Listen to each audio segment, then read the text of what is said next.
So, my last 3 videos on this account have been total drama related. Now, why are they here? Well, 2 of them are for games, and one of them is an idea I had during a project of mine. I just gotta say, I'm kinda glad I'm doing these videos. I mean, during quarantine, I guess my love for the series has rekindled. I'm starting to notice new things with each time I rewatch the series. Characters that have gotten bad development or characters that needed development. I'm starting to take a look at that, and it's giving me more development and more things to do for this channel. And now I have to face the challenge that I'm pretty sure all total drama YouTubers eventually have to do.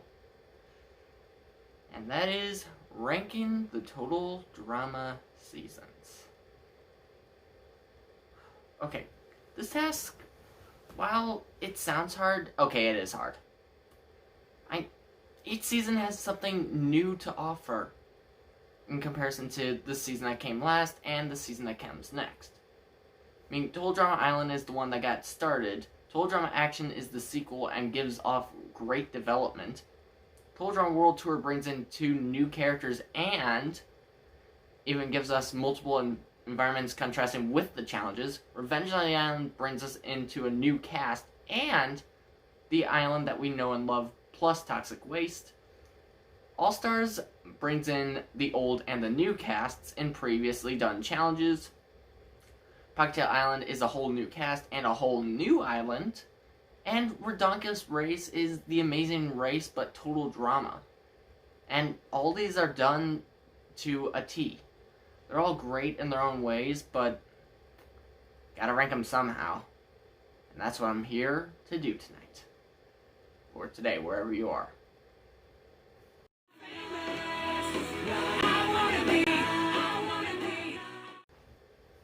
So, what am I looking for in a season?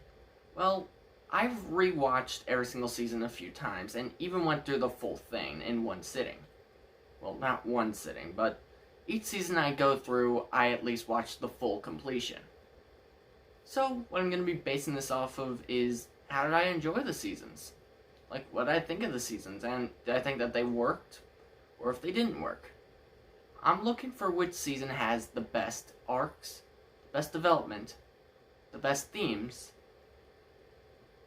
the best overall structure, and how invested I was in that season. So, let's get it started. Number 7.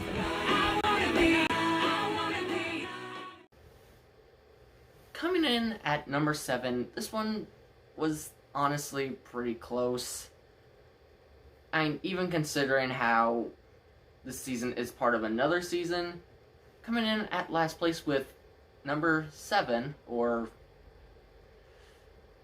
6.5, is Ponytail Island.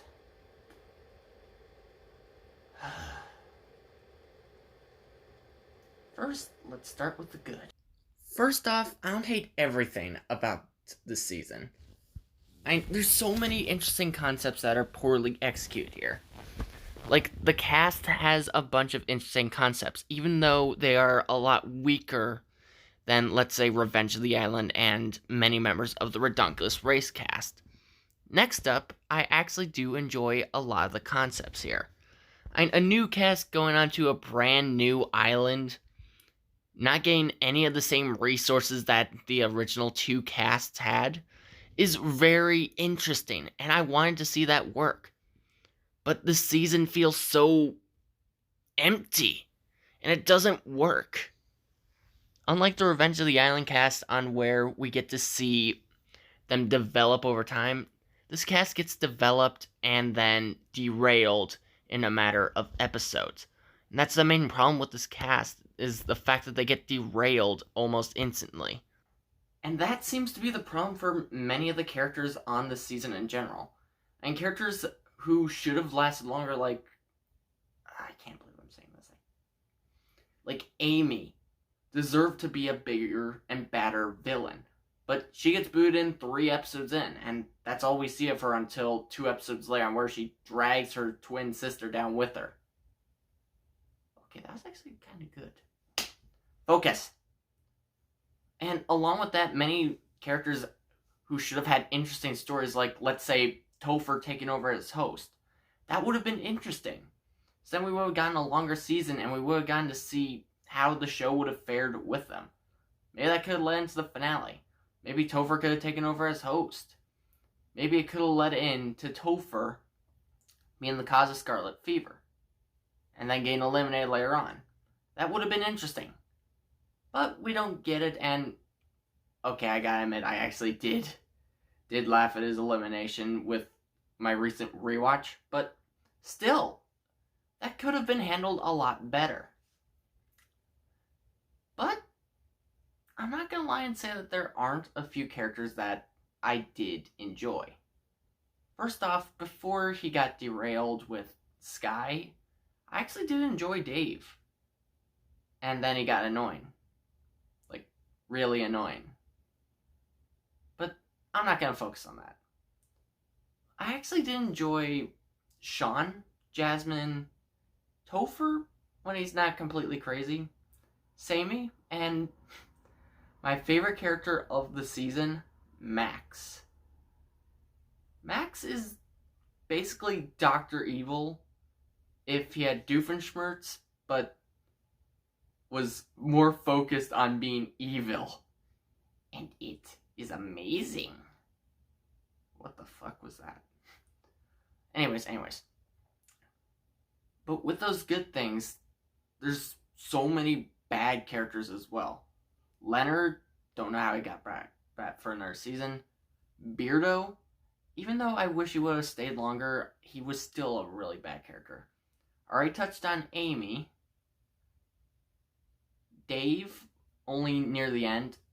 I found Sky to actually be bland. Rodney is kind of annoying. And then we have is our main antagonist of the season, or one of them, Sugar. She was brought in and was disgusting. Like, let's say you take Owen. You take the small portion of Owen from Total Drama Action, where he's trying to stir up the pot of competition. You take that, you expand it, add in a country theme, make it very annoying, and make it an antagonist of the season. And then add in Honey Boo Boo. That's Sugar right there. Then we get to the main antagonist of the season, or main antagonist of the season, Scarlet. Although the episode she was featured in, Scarlet Fever, is my favorite of the season, her reveal was too... it's a good word to describe it. Empty. Like, it's been building and building to this, but it didn't really get our attention. I've seen her become a villain multiple times, and I've seen her develop into a villain multiple times, and it still doesn't make sense.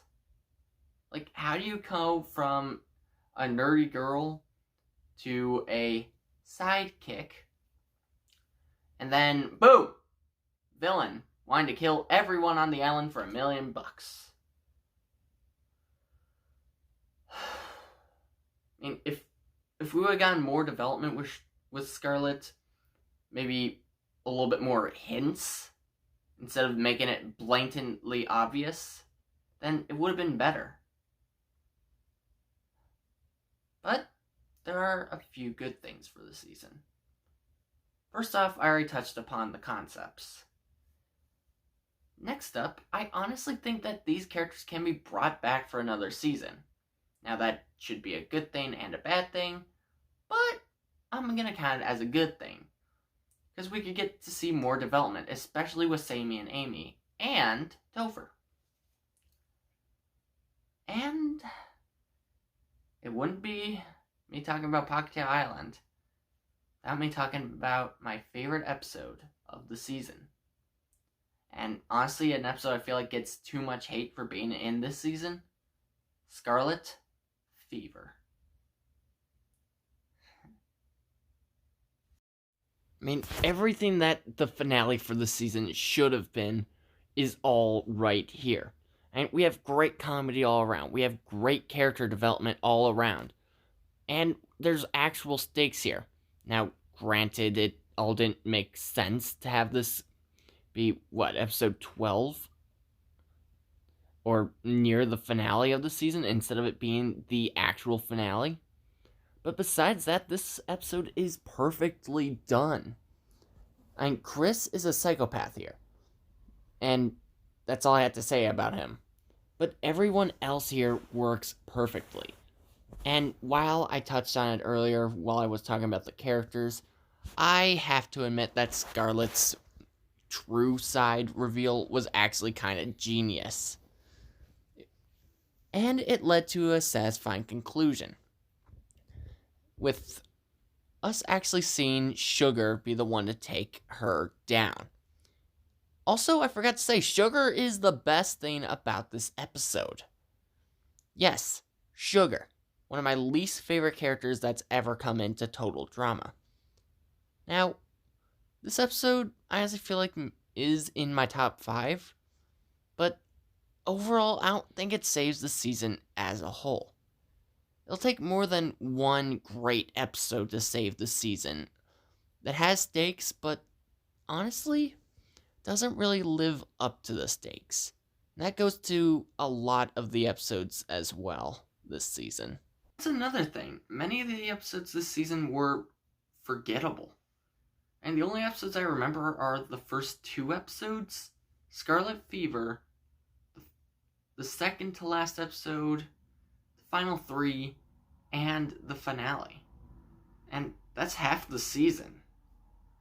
Many of the episodes are bland, forgettable, and don't really have that many challenges. I can't remember half the challenges of this season, where I can just think of All-Stars and remember almost all the challenges, apart from a few. But it's the fact that this season is forgettable and empty, but doesn't really show major development, is why I place it at number 7 or 6.5.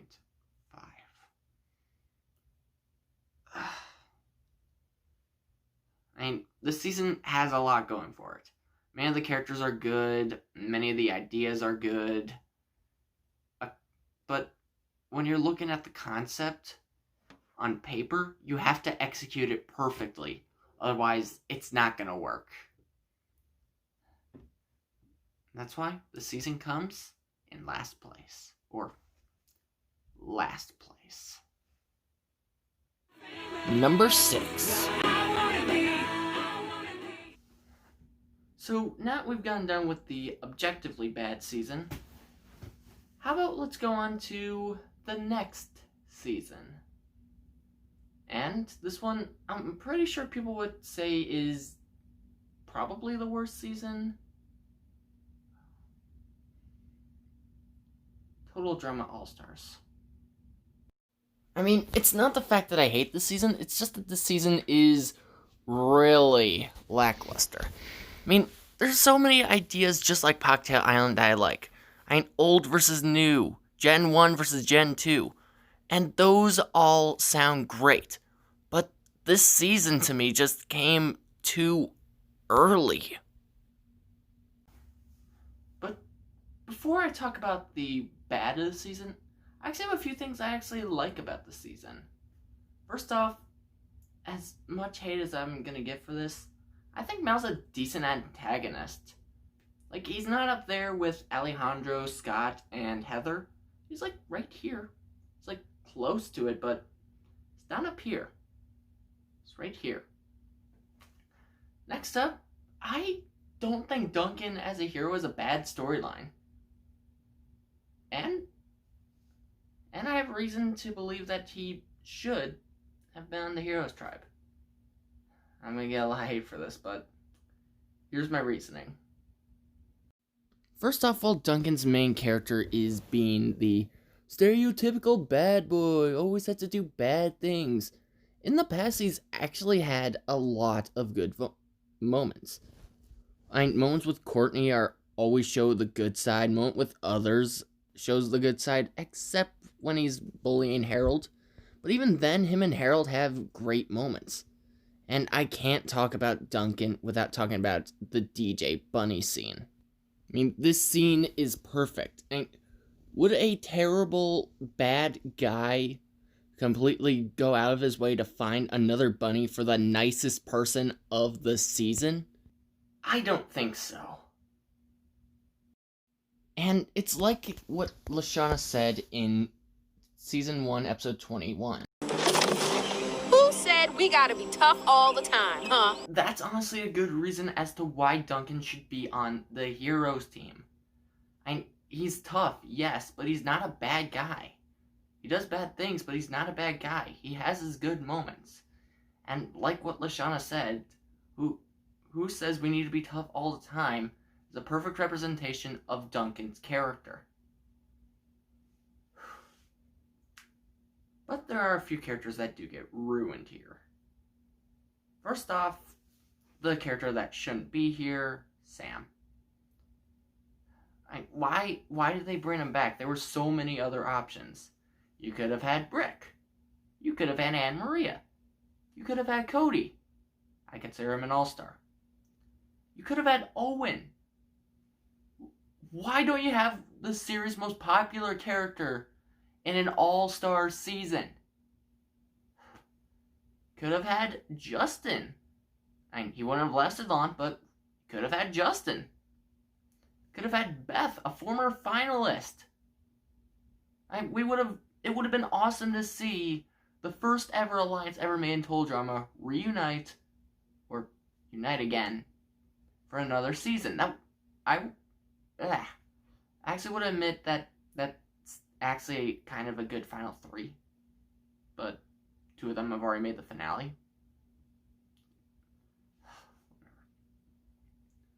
But Sam doesn't really serve a purpose here. All he does is get treated like a punching bag all throughout the season. He gets beaten up in episode 1, gets his blood drained in episode 2, gets stunned by a jellyfish in episode 2, goes to Boney Island in episode 2, comes back even more beat up, and in his best episode he gets booted. Seriously? If you were gonna go with an underdog story for Sam, go for it! Go for it! Because it would have been acceptable. It would have been out of nowhere, but it would have been acceptable. What else do I have to talk about? Oh, no.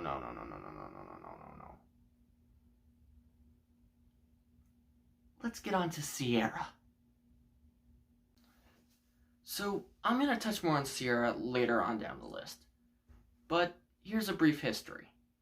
Fangirl goes on to Total Drama in Season 3, has plot armor, gets to the Final Four, and comes back for All-Stars. That's all you need to know. Oh yeah, she also has an obsession with Cody. I hope that doesn't become a problem. It was a problem in All-Stars. Do this.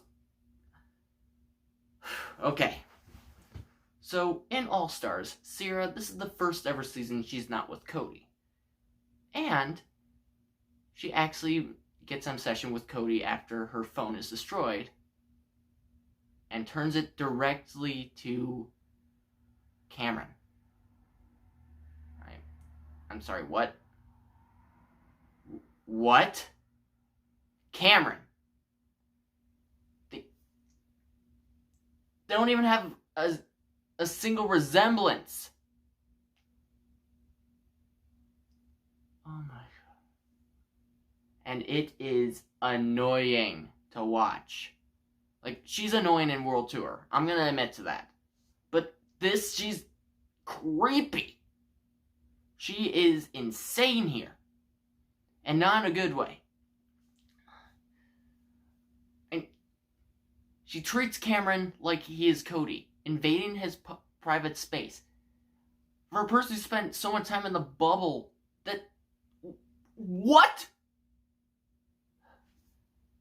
She even adopts a toxic rat thing. Oh my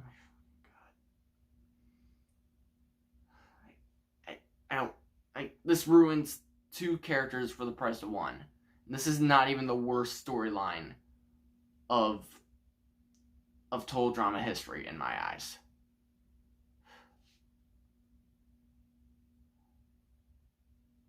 But there are a few good things.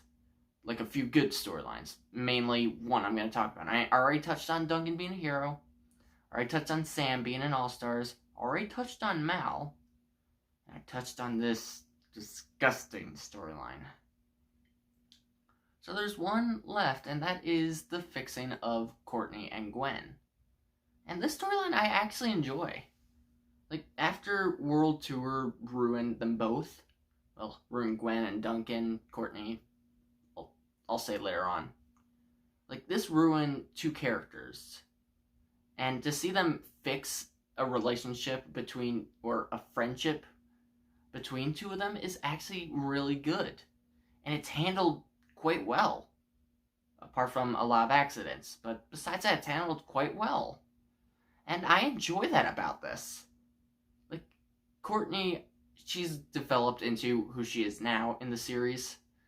And Gwen's trying to fix that.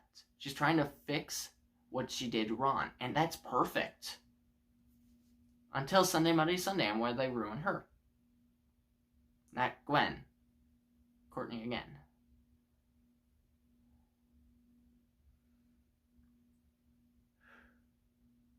But it's not as dumb as one character. That character is Zoe. I mean, I'm not gonna lie and say that I think Zoe is a great hero and a great polar opposite to Mal. But I'm not gonna lie and say that this is extremely dumb. Mal gets away with too much in this season, and it takes a disc at the final 4 for Zoe to see that, and that is dumb. It's beyond dumb, especially for the season standards. And if that's the case, why didn't they have her go commando Zoe at Final 7 during Ezekiel and You Shall Find? So we could get the evils of both sides. It'd be predictable, especially towards the finale. But I would have taken that over a good hero Zoe versus a bad, evil Mal. That would have been a lot better than what we got, honestly.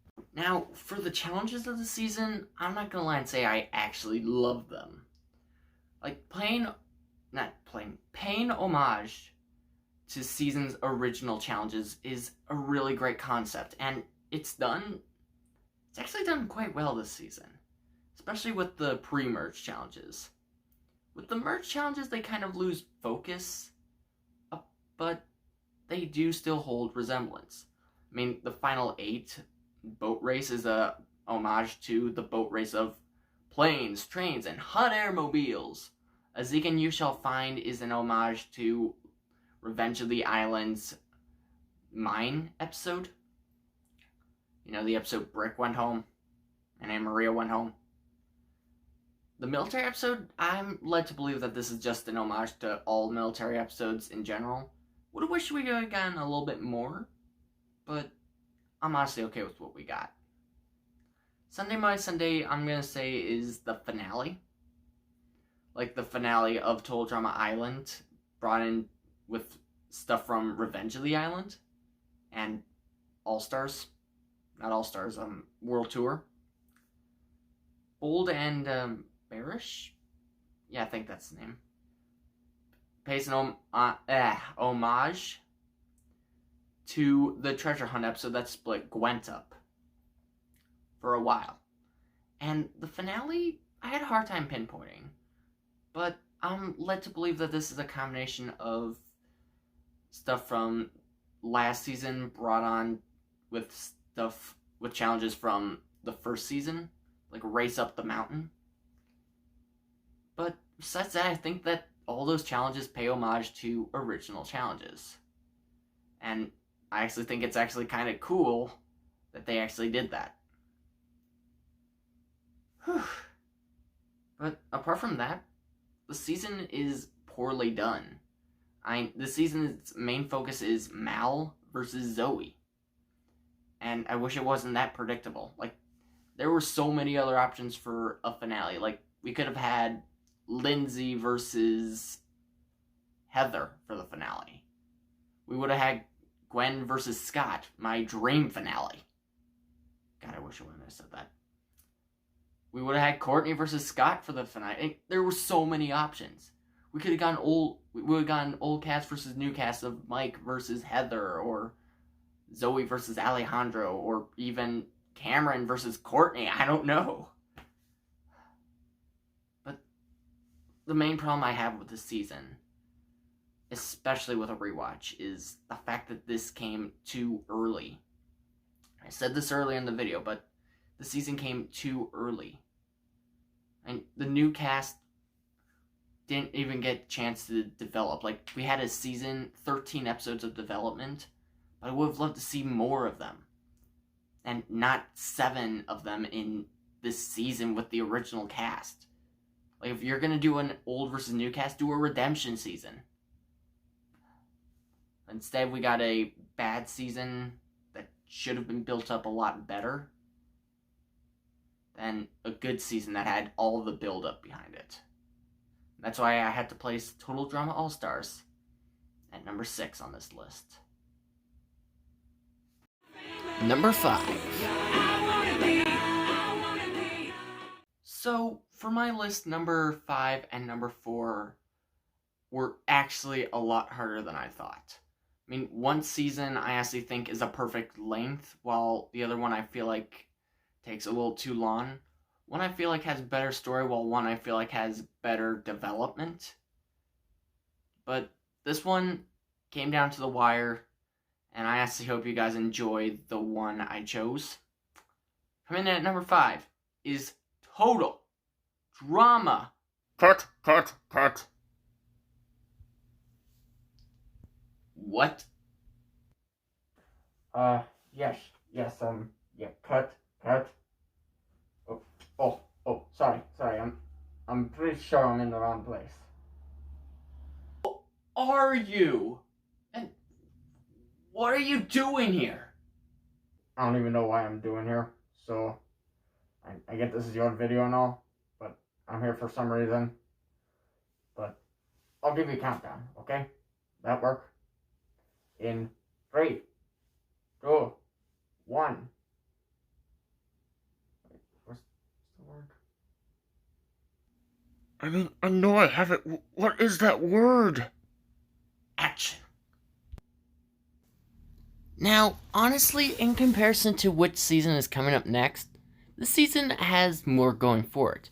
First off, I actually do like the theme of the season. Doing movie and TV show themed challenges is honestly really great. But kind of like Pocketail Island, it's just poorly executed. And many of the things work here.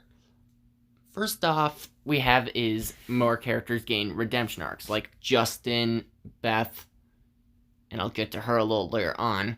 Lindsay, Courtney, get to her later on. Lashana, even though she gets derailed. But many characters get arcs here, and they work. A lot of other characters in this season get arcs, and they get derailed badly. Like, for example, beginning of the season, Jeff and Bridget, their whole characters from Island were completely ruined this season, and unlike Jeff, Bridget hasn't really truly recovered. I feel bad for her as well. Jeff, he had the redonkulous race. Bridget, she didn't really have anything.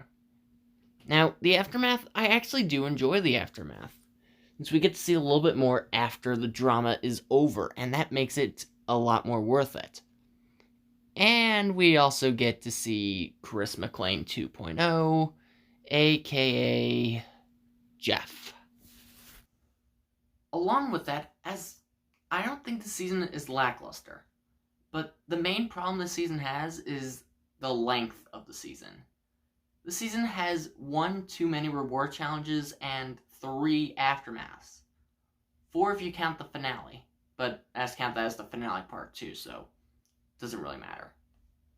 But for a season that has at least 1 reward challenge after every immunity challenge and every elimination, and 3 aftermaths, it takes too long for the season. That means you can just skip over certain points of the season. Like for my first ever watch of the season, I didn't even know Owen got a broken jaw until I had to go back. And that's not on what you're supposed to do for the season. If you're going to have a long, extended season, why don't you just bring back the whole cast? Now, this season, I did touch upon earlier that many characters get redemption arcs. Beth, and I'll touch on her when I get to Duncan. Courtney as a villain. Justin as a villain. Lindsay out of Heather's shadow. And Harold. Harold! Seriously, how does Harold, a person who was the Killer Bass's #1 most likely to get a vote, get this story arc? It's amazing. But we can't have good things without consequences. For every positive, there's a negative. And this season, unfortunately, has a lot of negatives. First off, all the derailments. I already said Jeff and Bridget in the beginning and how they become Aftermath hosts, but they get completely ruined from their island and future season counterparts. Jeff went from this laid-back, cool dude to this Chris and Blanley 2.0.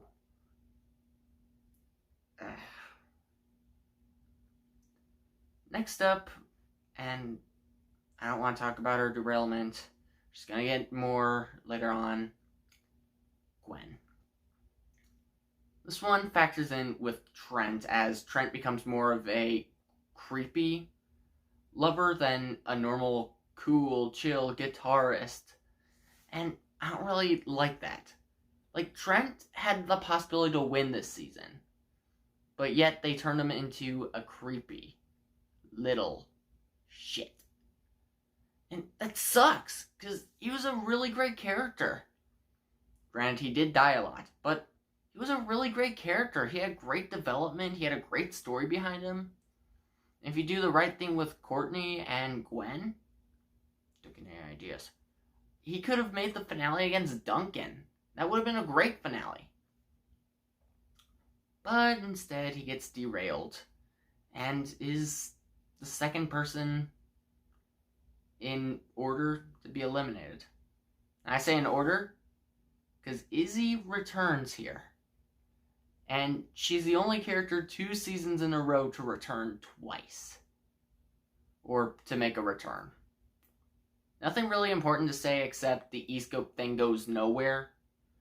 And so does Explosivo. Like, neither of those go anywhere for her.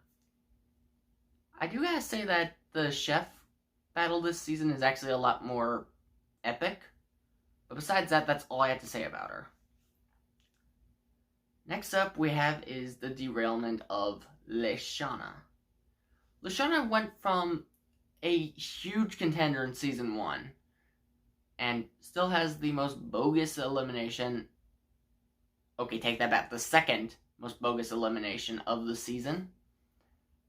To a person who is hated by her whole team. And when you're hated more than Heather, you know you're doing something wrong. And all because she lied about crying for a reward. This arc doesn't really go anywhere, and it's forgotten about right before the merge.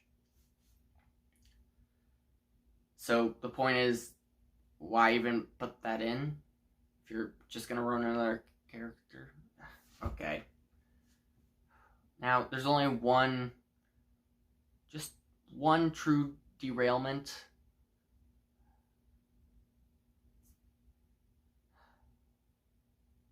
And that is Trent.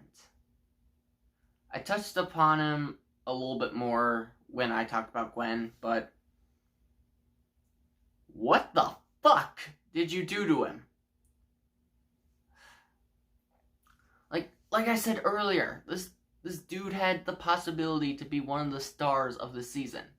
Like, a problem I have with the season is they bring back too many people who made it far and not enough people who didn't make it far.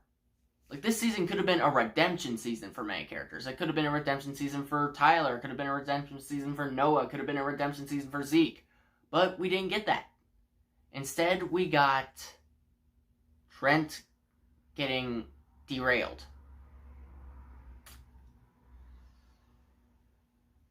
Ugh. But with the derailments, there are good moments of the season. First off, like I said, I actually enjoy the theme of this season. A movie and TV show theme stuff is really interesting, and I'm glad that they took advantage of this for the second season. As you know what they say, sequels are always better. Or bigger. I don't know how it is in showbiz. I'm sorry. Next up we have is the villains.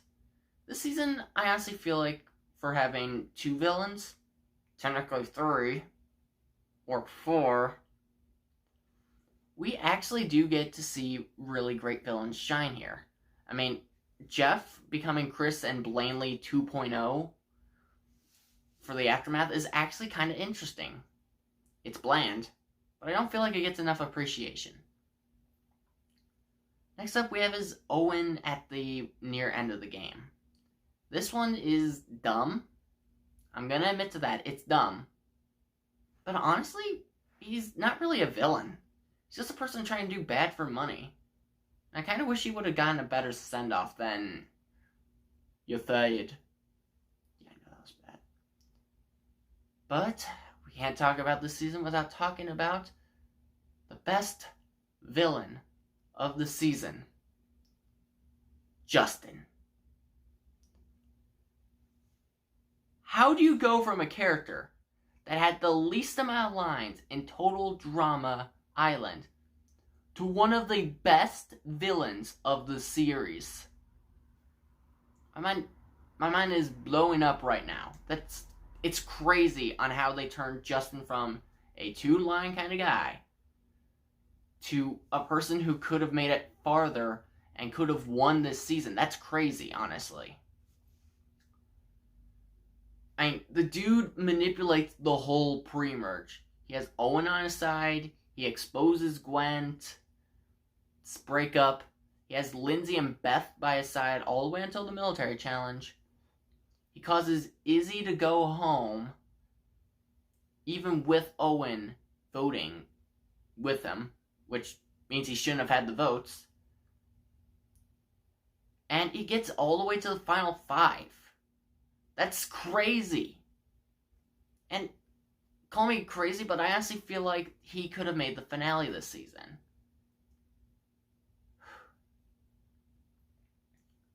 Oh yeah, and Courtney's also a villain. I don't need to talk about that. Oh, okay, I'm gonna talk about it. Courtney as a villain is... Okay, I'm just gonna say it. Courtney is probably the weakest villain in the whole series of Total Drama. And that's comparison to all the other villains that came before her that I have talked about. Now, don't get me wrong. I don't think Courtney is the worst character of all time. But I think we can all agree that she is not the main villain of the season. She just, takes over halfway through. And here, I don't think she succeeds in being a great villain.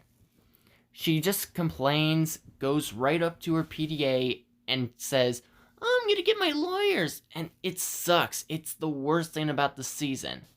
But it does lead to one good hero. That is Lindsay. Lindsay is easily the complete opposite of Courtney. Instead of whining, complaining, and going right up to her PDA and getting her lawyers to get stuff, Lindsay actually plays fair and gets through the season.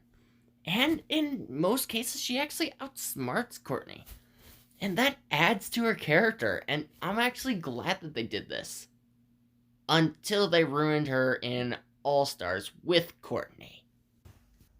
And I'm gonna say I would have preferred if we got Lindsay versus Courtney for the finale.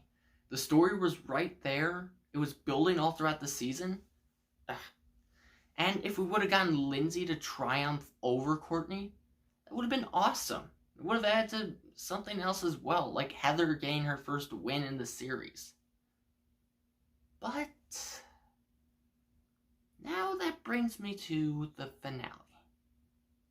So, once again, Lindsay gets booted unfairly. Was this the second time I'm talking about this? Wait, no, it's actually the first. I didn't bring it up in All-Stars. Oh well.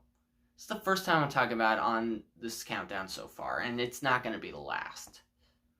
Now, how am I going to go about this the right way? She got booted off the dumb way. She accidentally voted herself.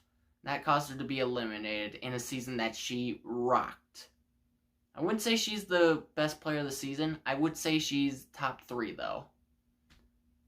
So, in a Final 5 with the big man, Owen, the underdog, Beth, the underdog redemption arc hero, Harold, the villainous CIT, Courtney, and the bad boy, Duncan.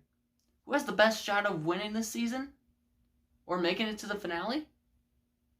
Well, if you said Harold, you are wrong. Harold gets booted out 5th. Yes, the same spot Lashana got last season. And it's honestly... he was so close, and this was his season as well. So with the Final 4 consisting of a former finalist, 2 people who went out before the merge, and a person who made the merge, who's gonna get there? It's not gonna be the main villain of the season, Courtney. And it's not gonna be last season's winner. It is Duncan versus Beth.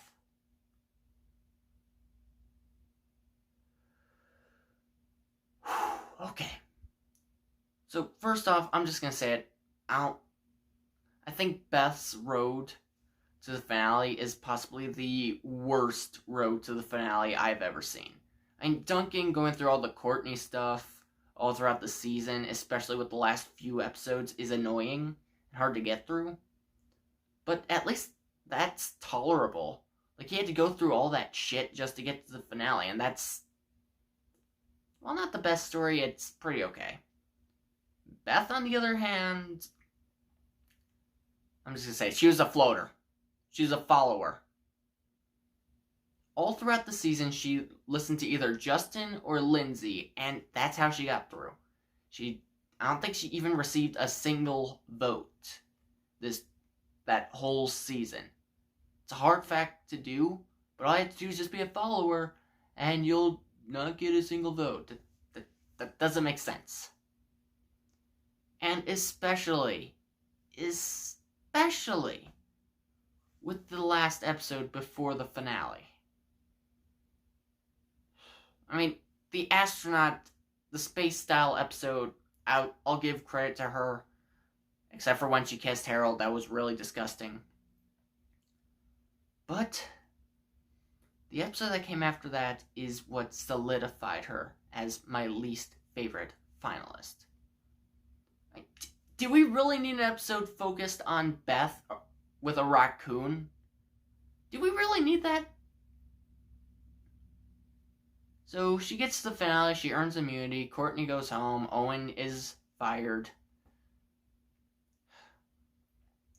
And the finale is the bad guy versus the good girl. And it's not the most boring finale. I'll give it that, but it could have been a lot better. I mean, if it would have been Lindsay accidentally voting for Beth and her versus Duncan for the finale, that would have been a lot better. It would have been Harold versus Duncan for the finale. That would have been awesome. If it would have been Lindsay versus Harold, that would be amazing. 2 fan favorites getting to the finale of the season. But we didn't get either of those. Instead, we got Beth versus Duncan.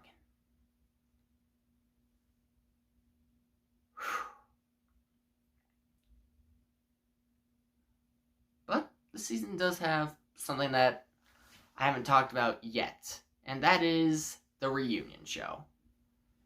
And I'm gonna touch more about this when, and hopefully I don't forget about this when I get to Island. But the reunion But the reunion show this season was Celebrity Manhunt, where we catch up with the cast after the whole drama's over.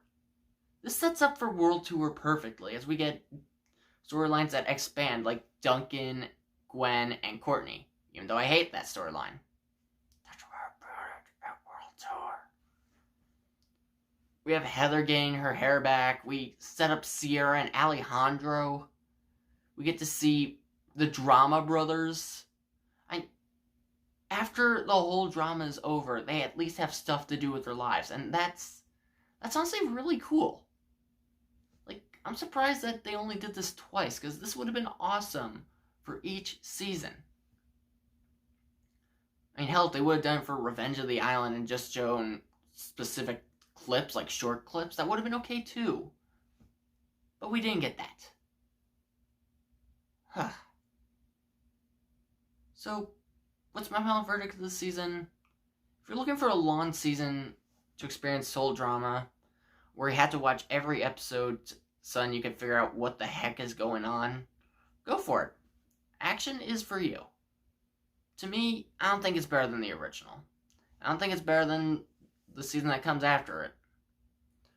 But it's actually a really decent season, with interesting plot lines. Like, the Aftermath, I actually enjoy it. I actually enjoy watching those. Many of the challenges I enjoy, especially Superhero ID. Wait a minute. I'm pretty sure I'm forgetting something. Oh yeah, play the 16 scene.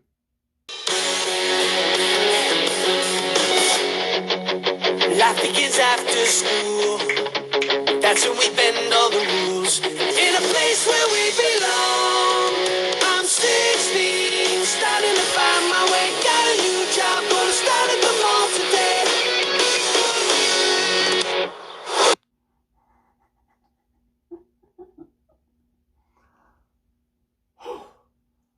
I'm not gonna lie, that actually might be my favorite scene of the whole season. And it comes out of nowhere, it's completely random, it has nothing to do with the actual episode and the theme it's based off around. But it works. Like, seriously, it works. And I'm just surprised they were able to fit that in. So, what's my final verdict of this season? Well, yes, this season is long. But with this rewatch, I actually got to notice a lot more. Especially when I watch every single episode instead of skipping over a few or accidentally missing one. I mean, it would have been higher, but the next season I honestly prefer a little bit more. So, Soul Drama Action, I give you 3 stars and a current rating of 76% on Rotten Tomatoes. Number 4. So, like I said for number 5, choosing which one should be number 5 and which one should be number 4 was actually really tough. Because I actually like both these seasons, especially with my rewatch. But I had to go with one over the other. And I gotta say, number 4 is Revenge of the Island. No joke, every single time I'm going in for a rewatch, this season is the season I look forward to watching the most. Just because of one thing, the characters. The characters, the theme of the season, and the challenges. And just like the original cast, this season's cast is unique. And it adds in a whole new element to the show that we haven't seen before. And yeah, we have our stereotypical stereotypes of the jock, the brainiac, the nerd, the Chan McBlabber type. But we have so many more. Like, we have a competition Beast and Joe, we have a gamer in Sam, we have a military guy in Brick. We have redemption for Dakota. I don't even know how that's possible. The best thing about this is almost every character sticks. Keyword, almost. And I'm going to get onto that a little bit later on. So, let's talk more about the characters of the season. So, I already touched on Dakota, I already touched on a few other characters. But I'm going to talk about on why this cast is actually really good. If I was to personally rank the cast of the season, I don't know how it would go, but Revenge of the Island would be top 3. Easy. Dawn, the Aura Whisperer, is honestly one of the most unique characters to come into the show. And for good reason, too. Now, she doesn't have a lot of screen time, and that's honestly okay for me.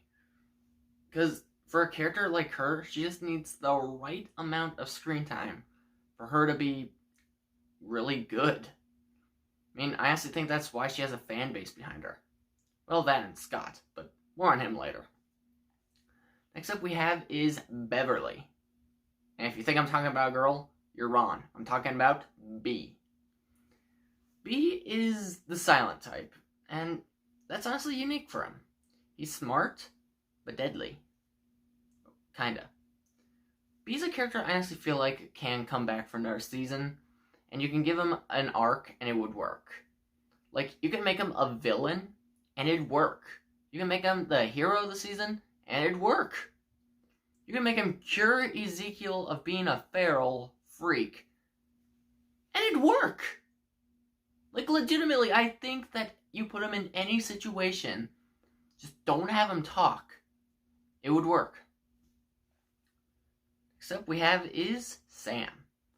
Sam, I'm just gonna be honest, he doesn't belong in All-Stars, but he belonged here. And he did amazing for his time on this season. Like, even when Scott was going up against him and his team was he was playing to get his team to lose, Sam just kept fighting. He was the underdog of the toxic rats. Almost got the teams mixed up. I like that for him. I already touched on it earlier with All-Stars on how he can be an all-star for this season, but an underdog as well. And I haven't even gotten to my favorite characters of the season yet. But, might as well start with one of them, Mike. So, this is honestly probably me, but I also think Mike is one of the best male written characters in the whole show. First off and foremost, he has multiple personality disorder. And you think that would be able to ruin a character, but this actually makes him one of the best characters. And in a short period of time, with 13 episodes in the season, he doesn't win the season, and All-Stars, I honestly think that they take this multiple personality disorder stuff a little too far. But I actually think that for his character in this season, it works. He's smart, but brave. And he tries to cover it up for a girl that he really likes, which is a relatable thing.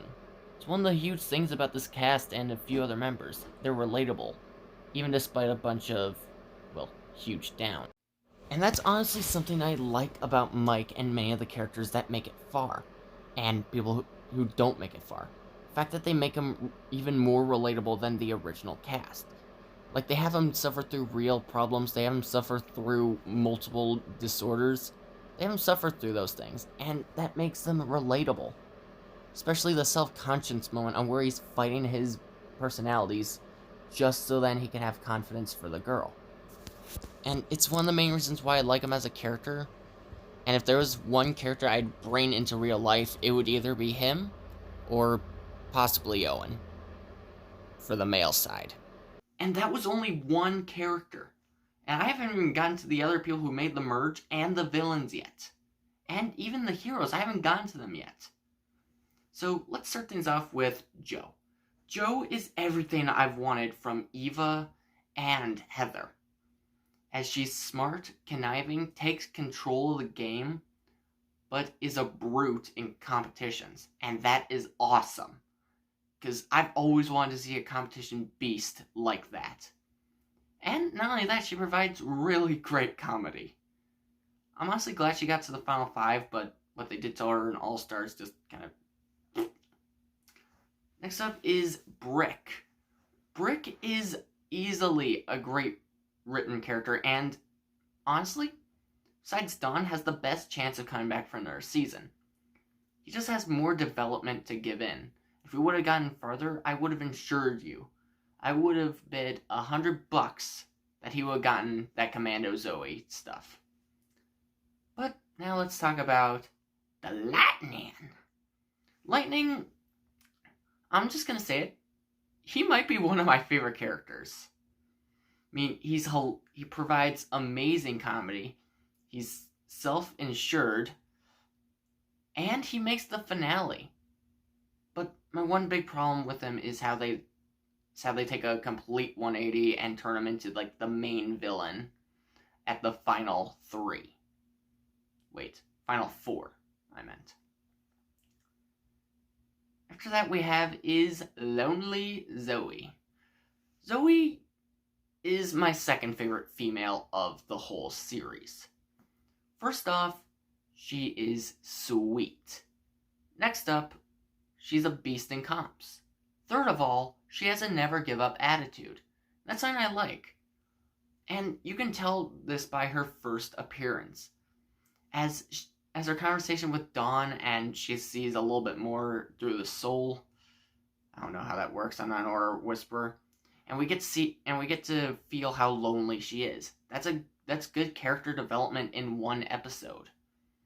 It makes me feel bad that she didn't make the finale. But kind of odd since she made the finale in the next one. Next up is Cameron. Many people, as I've gone on with my rewatches, I noticed that not a lot of people seem to enjoy Cameron. But I actually like Cameron. I actually think he's a great written character for the series. Not perfect, but great written. He's a nice opposite to Lightning, as where Lightning has had to earn everything. Cameron hasn't earned anything and hasn't been given a shot. Lightning's been given a lot of chances, while Cameron has never been given a shot. That just adds on to why the finale is one of the best in the series. Because we have two opposites going at it, and it's perfect. Brains versus brawn. Opportunities, first opportunity. Outdoorsmen, indoorsmen. It's amazing on how we can see those parallels right there. But what's a season without a master villain? No, Lightning isn't the main villain. Neither is Joe. The main villain is Scott. Now, I already said earlier on how he's in my top 3 favorites for the villain spot, but I have good reason. First off, he's the main reason for sending a lot of people home on his own team. I mean, take a look at the video on how Scott has the success of losing. I'll put a link in the description below. Because this actually states his character a lot better. Next up, the immunity idol. With the immunity idol, this guaranteed Scott a spot in the merge. And if he didn't have it, he would have gotten booted, and we would have had to wait for Joe to get eliminated for another villain. Next up is everyone he sends home. I already said it, but he sends B, Dawn, Brick, Sam, and Mike home. And he probably would have made the finale if Lightning would have gone home in his spot. That's how great of a villain he is. I mean, he had so many strong people on his team, and yet he continuously, purposely lost and blamed it on them. And that is amazing. The fact that they can get success out of losing. It's ironic, creative, and adds to why Scott is one of the best written villains in the show's history. And this is only 4 seasons in. Like, this is the 4th season. That's amazing. How they just keep getting creative with their villains. And this is after talking about Courtney. Whew. But unfortunately, with there being a lot of pros, like, I feel like I'm kissing the ass of the season. There are loads of negatives. First off, I just gotta say this. This is the worst of Chris McClain. Like Pocketail Island and All-Stars, I can stand him. Action, he was at least two-dimensional. Island, he was a host. World Tour, his craziness got a little out of hand, but he was still reasonable. This, he became a fucking psychopath. I mean, blowing up Owen, blowing up a boat, hiding toxic waste in his island, putting Ezekiel in that maze, a person who's already had to deal with his abuse in the series. What? Leaving a plant there. And then seeing it grow and putting them in a challenge of that. Exposing everyone to toxic waste. Transforming Dakota into Dakotazoid. This season shows the worst of him. And sometimes unbearable to watch. Because from the past 3 seasons, we see Chris at least had humanity. Here, nope, just throw it out the window. It's just a complete cartoon villain. And I'm still convinced he's the main reason why 2020 was like that.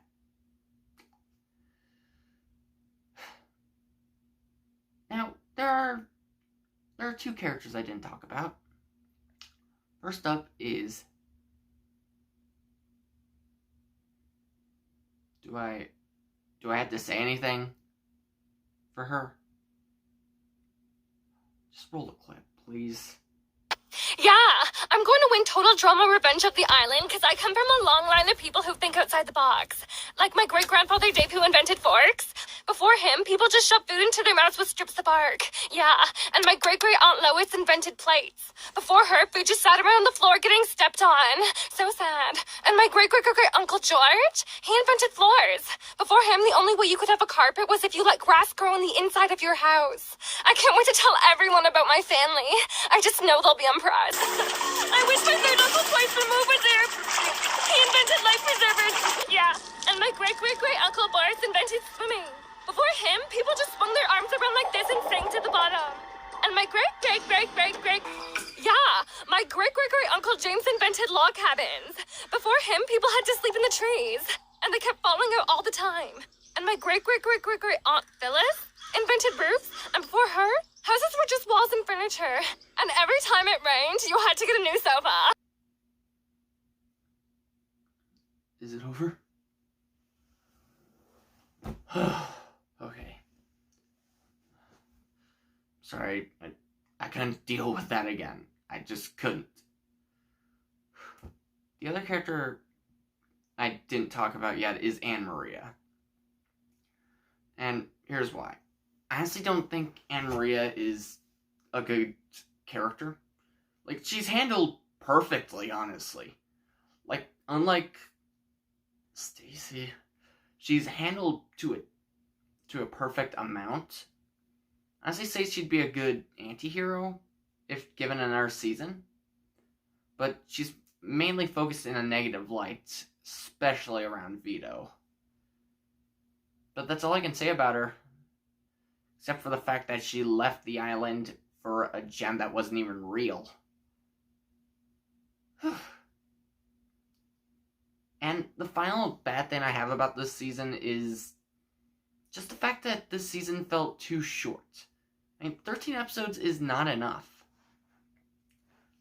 And especially when you have a double elimination and an episode that does nothing that follows afterwards, that's a dumb idea. Why didn't you just have Anne Maria go out in the next episode and scrap the Dakotazoid thing in general? But my final verdict for Revenge of the Island, it is still a season that I'm going to anticipate for a rewatch. It's smart, does great with its theme, and apart from Chris being being at his worst here, and one completely terrible character in comparison to 12 amazing characters, or 13.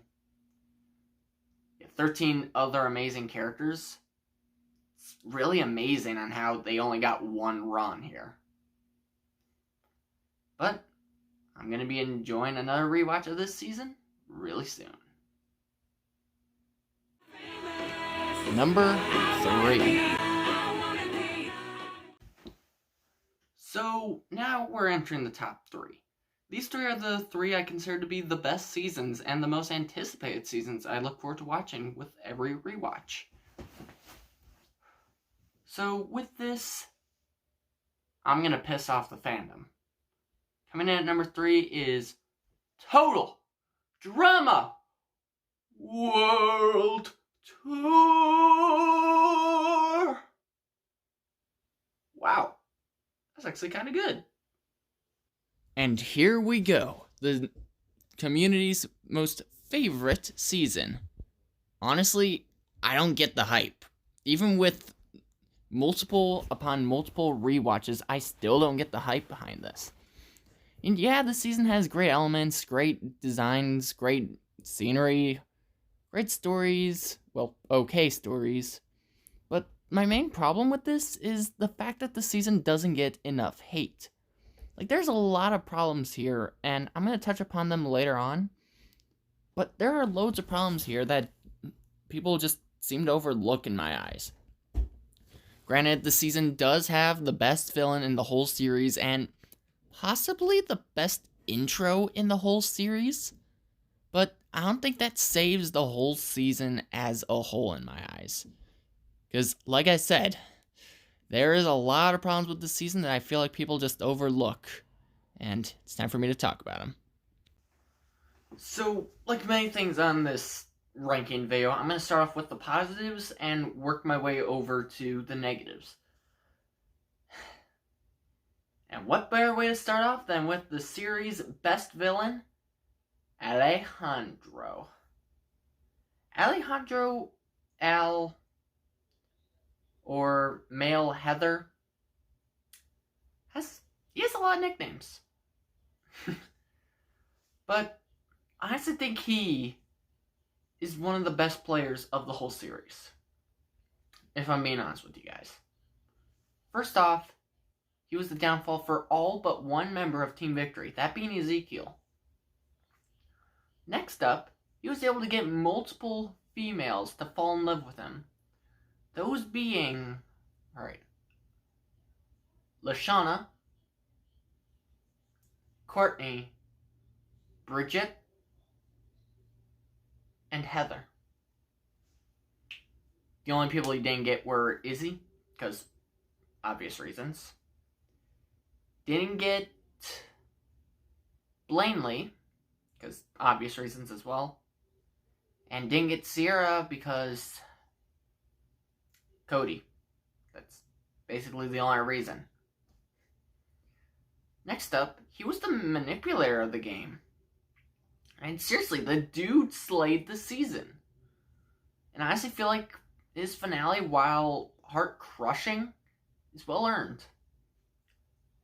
But along with a well-earned win, let's talk about Heather this game. I'm going to touch more about her in Island, but Heather this season was a hero. Like, she had her villainous moments. Don't get me wrong, she had her villainous moments. But throughout, she was a hero. A hero. Calling the season 1 villain a hero, that's something I never thought I would say. And that's one of the best things about the season. The storytelling. Sometimes. And apart from a few storylines I'm going to touch on later on, I honestly feel like the storytelling for this season is really good. Next up is the final 3 episodes. Not only we got a great aftermath, and we got possibly my favorite episode of the season of planes, trains, and hot air mobiles. But the finale is one of the best this series has to offer. And it's not like All Stars and Pocket Tail on where they just mush random ideas together. No. This finale took time. Although Cody's plot is rushed, and I kind of would have wished Sierra, and I'm going to touch more on her later, I kind of wish Sierra would have been in the final 3, because she did more. But I'm actually okay with this final 3. Cody is a worthy underdog. Heather and Alejandro are polar opposites, but kind of two sides of the same coin, honestly. And then we get to the most important part about the season, the songs. Now, I'm not going to say my favorite and least favorite, because I have a video for that planned. But the songs make the season work, if I'm being honest. I mean, we have songs that fit in the episode. We have songs that stretch out time. So now only one, maybe two songs don't work. But the fact that they were able to get songs that fit in the plot is amazing. And while I'm not going to touch on the songs yet, I do have plans to touch on the Total Drama World Tour songs soon. So stay tuned. And the final aspect is the scenery. I mean, the places they go in Total Drama World Tour is amazing. I mean, one episode they're in the Arctic, the next episode they're in the desert. One episode they're in Japan, the next episode they're in Jamaica. One episode they're in Britain, next they're in Area 51. What? While I do think Redonkulous Race does this a bit better, I can't deny and say that these locations aren't unique. They fit for the episode, they have themes centered around those episodes, and it makes the season a lot better. Whew. Well, that's enough of the positive. And now on to the negatives, starting off with... Do I have to talk about her?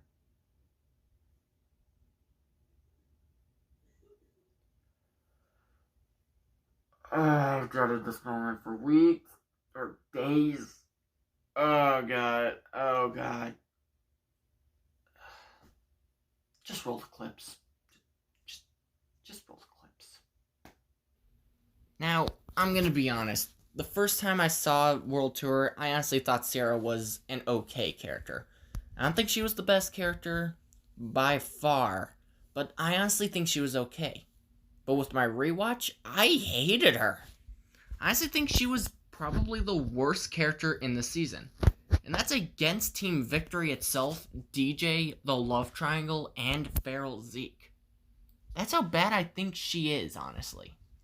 All she does is gush about Cody, get into personal space, and the worst thing about her that I can tell from the rewatch is plot armor. Now, not to say that other characters had plot armor in the past.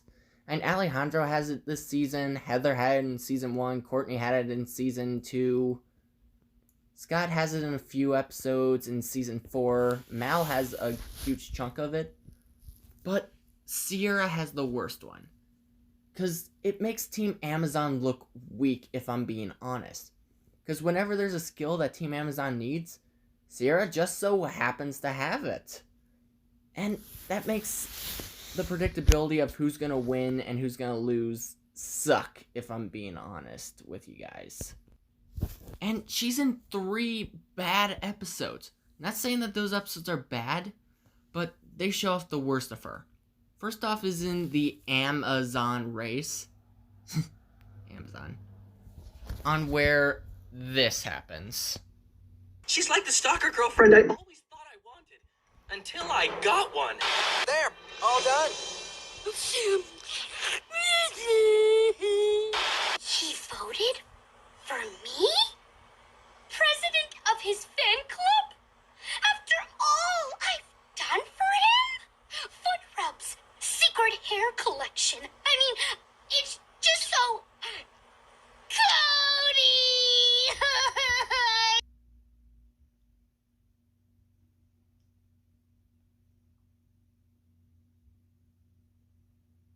Oh my fucking god! What? And the thing with this is we're supposed to feel bad for her. I mean, after almost a complete first third of a season of seeing her torment Cody, get into his personal space, and if this was R-rated, possibly do other things to him. I don't feel bad for her. And it's... it ruins her even more. And I still have 2 more episodes to go with her. Now, granted, I have to admit that she picks up at the near end, but after this shit, I don't think I can accept that, honestly. And the next one, oh, you gotta be kidding me. It's the next episode? Yeah, apparently the next episode we're supposed to sympathize with Sierra because she got her heart broken from a boyfriend that's not oh my god. I'm not gonna go into depth with this song yet, because I'm saving it for my ranking of all the World Tour songs, apart from the intro. But I just gotta say that this song makes me feel pain inside, and not because Sierra got her heart broken, but because it makes me feel bad for Cody that he has to deal with this. And the worst part is, she was faking the whole time just so she could get Cody's attention. Okay, now that we're done with Sierra for... Wait. That was only 2. And the next one is... the worst one. Oh my god. Shit. Yes, I dare say the X-Files episode has the worst of Sierra. And I honestly think that this is the most hypocritical episode. For one reason. Sierra is mad at Gwen, calls her the new Heather, and condones her for kissing Duncan and quote-unquote stealing him from Courtney, when she's not mad at Courtney stealing Tyler from Lindsay. Now, the rest of the episode I honestly think is fine, but there is so much hypocrisy there, and Sierra lets that slide.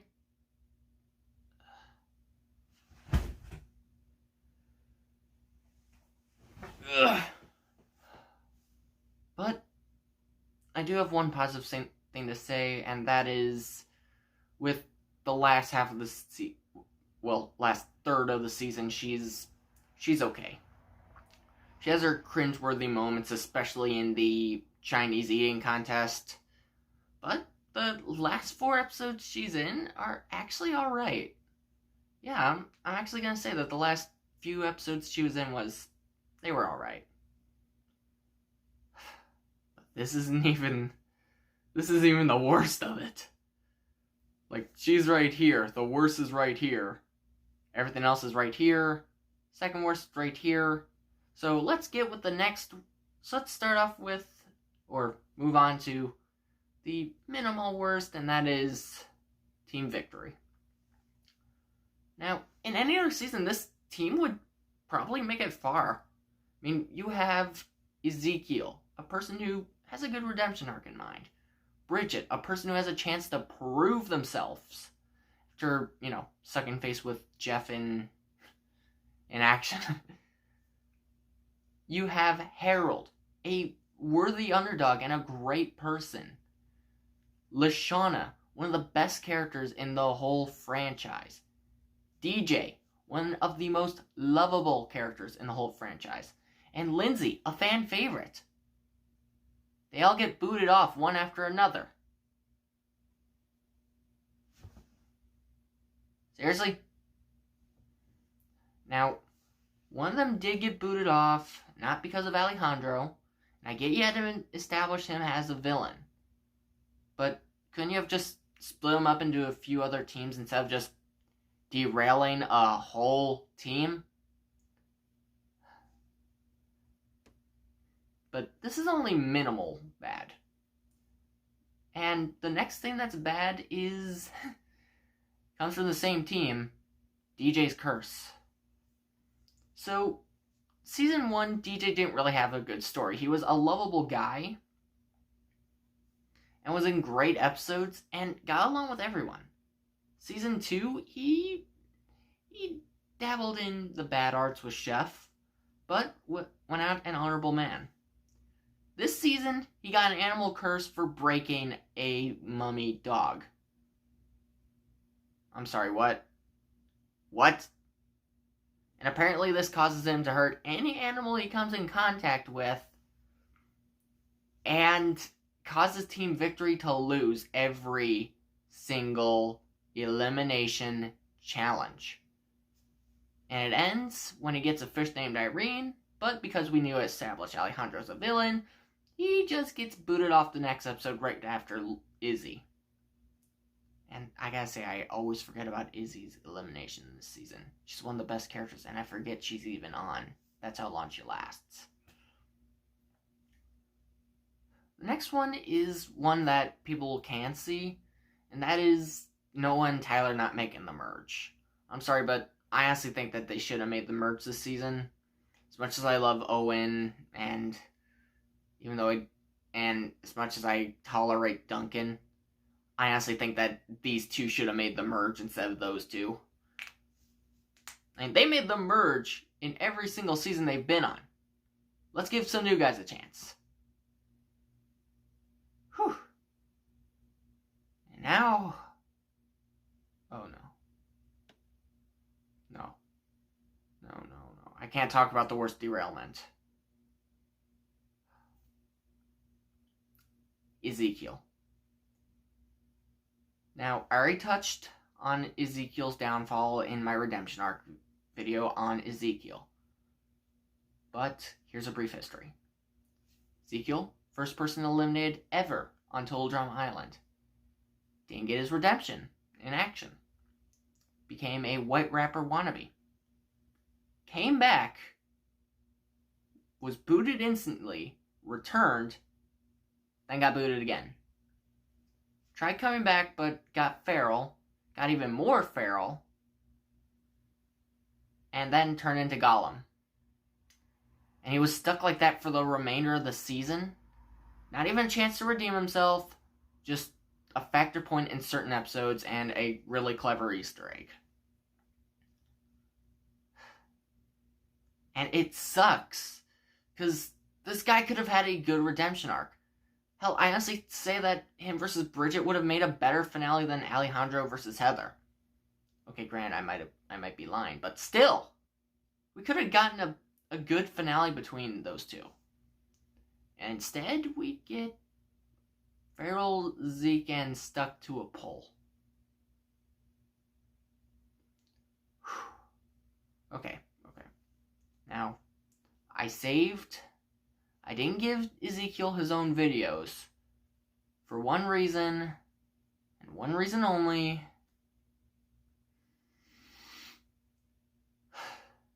Because the next one is my least favorite. And I mean this with passion. My least favorite total drama storyline of all time. The love triangle storyline. And I'm gonna explain it. Keep my calm. And try not to explode in the next video now. So, first things first, I gotta say that this actually was built up nicely. Over the course of 2 seasons, we end up seeing the relationship flow between Duncan and Courtney, and Gwen getting jealous. But I don't think it was handled correctly in this term of the season, as this was actually during the point when Noah and Tyler were actually gaining popularity, and this was right before the merge. And this is where I feel like the season doesn't get enough hate and is overrated. He missed us. Oh my gosh, I didn't lock the door? The lock's busted. What happened to your paw? This is so stupid, but I have no idea, and I'm so glad you're here to mock me about it. Me too. Ow! Hey.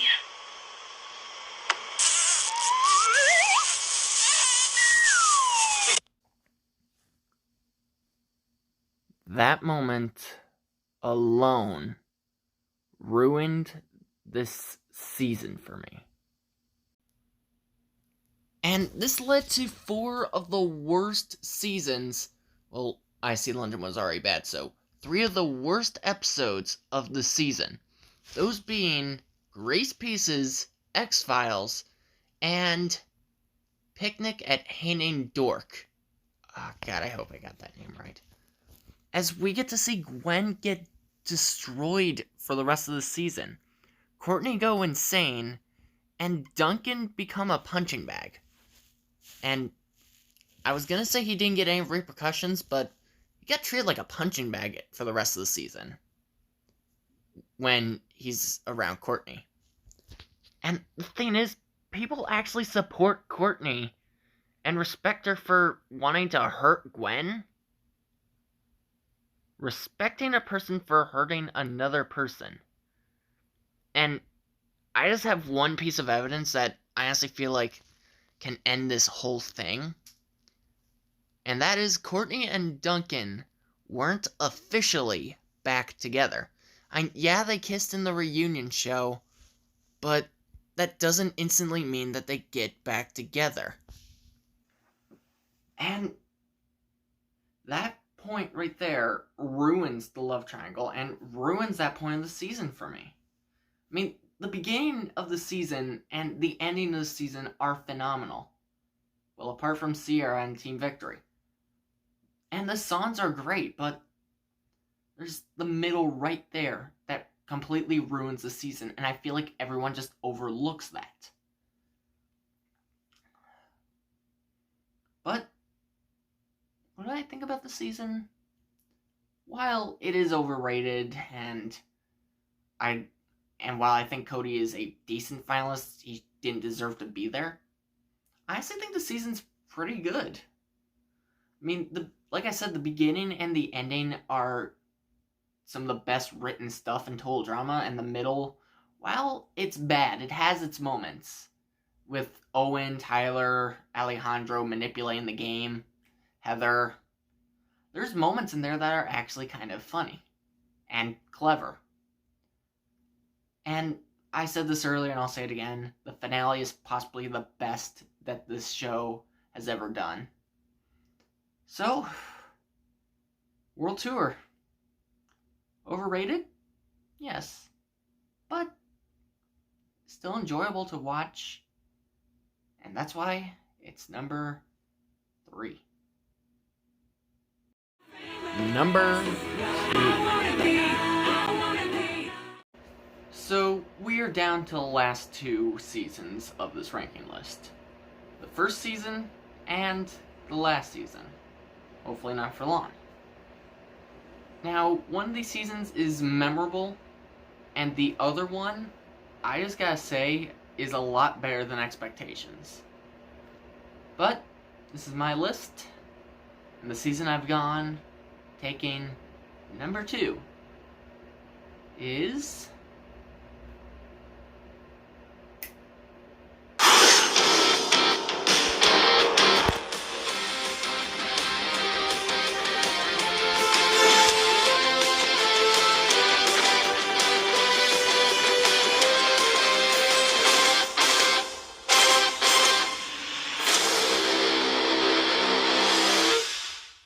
Yeah, that's right. The Redonkulous Race takes number 2 on this list. This season, honestly, is the one that I was not expecting to be as good as I remember it with the rewatch. But it exceeded expectations. Like, honestly, I always thought when I was younger, I thought World Tour was kind of better. But with my rewatch, Redonkulous Race is World Tour done right. First off, we have a whole new cast. Apart from Owen, Noah, Leonard, and Jeff. And you best believe if Carrie wasn't a part of this season, Bridget would have been here. Next up, we have development for Noah, which is something both seasons had, but this season does it a lot better as we actually get a little bit more upon the characters moving forward, like a sequel should. Next up is the locations. Alright, I will admit that many of the locations they reuse from World Tour, but a lot of the other locations are all new. Dubai, we get to see more of France, think Iceland, we get to see different deserts. This is big, and it expands all the way throughout the season. I do kind of wish that the finale... Actually, I'll touch more on that later. But this season, to me, is World Tour done right. We have no plot armor for... plot armor in this season is barely existent. I mean, there's a little bit in the Hater Daters, and there's also a little bit in the police cadets in most episodes. But besides that, there's not really any plot armor in this season. We have great villains in the Ice Dancers, which also provide for great comedic relief. And along with that, many of the teams that suck get out early. I mean, the LARPers get out early, tennis rivals, while enjoyable, get out early, the geniuses get out early, vegans get out early, and my least favorite character of all time, Tamra, gets out early. Whew. Alright. So, I have my favorite things about each season. Before I get to the bad, I want to touch upon what moment of the season got my attention the most. And that is the love storyline. It's kind of funny how I just got done talking about the love triangle storyline, one of my least favorite, actually my least favorite storyline of all time in total drama, to one of my favorites in the love story that they have here. No, it's not Carrie and Devin, although that one is really goofy and adorable. The love story I'm talking about is Noah and Emma. And I just have a lot to say about this. Honestly, what might be one of my favorites, if not in my top 3 favorite relationships in total drama history, these two just work so well together. First off, they're both snarky. Next up, they are so cute together whenever they're on screen. Third of all is their partners in these situations. And by partners, I mean the people they're working with, i.e. being Owen and Kitty. This is where I honestly think Owen shines in this season, as he's just trying to be a supportive friend to his little buddy, Noah. And the same thing goes for Kitty, as she's being a supportive sister. For a sister who's had her heart broken before, 3 years ago. And it's amazing. This takes up a good portion of the season, and I'm not mad. This is easily my favorite part about the whole season in my eyes. Because we get to see these two grow, and they do something that Cocktail Island's relationships can't. Well, apart from Sean and Jasmine. They expand upon the relationship and make it feel real. And that's what I love about these two. The fact that it's like Mike and Zoe, and what I'm going to touch upon when I get to the number 1, these feel real. And they don't feel forced at all. And honestly, I wish we get to see another season with these guys. Because I want to see where this relationship goes. That's how invested I am into this. And that's something I love about this season. It brings me back to the relationships of Gen 1 and Mike and Zoe. So these feel real. And that's the case with many other relationships in this season.